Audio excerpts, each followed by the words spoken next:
Hola, soy Laura y hoy estamos con Ilke. Principios del año 89, pioneros en este sector en la Colonia Madrid, ¿no? Sí, desde un 20 de febrero del año 89, que acabé la carrera pues unos cuantos años antes, estuve trabajando por cuenta ajena y vi que la Colonia Madrid estaba bastante desatendida, con lo cual dije, ¿por qué no? Vamos a la Colonia Madrid.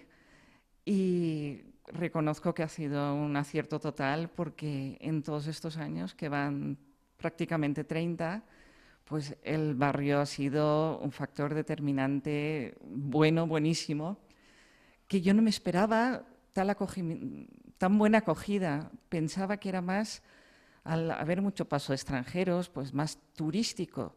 Y no fue tanto turismo, fue el tema de la gente de aquí, que claro, la Colonia de Madrid estaba desabastecida. ¿Renováis mucho el stock? Mucha rotación, porque además lo exige el mercado. No te puedes quedar con 4 modelos como pasaba hace casi 30 años y tenías pues 2 o 3 años la misma gafa, pues porque era lo que había en los muestrarios. Hoy en día los muestrarios van cambiando continuamente y tienes que actualizarte. Sí.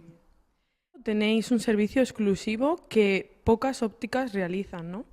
Sí, uno de ellos es hoy en día el cortar los cristales, pero en el momento. O sea, mientras el cliente está esperando, puede elegir la montura que quiera y en ese momento los cristales que ya están aquí se cortan para la persona, con lo cual es muy cómodo.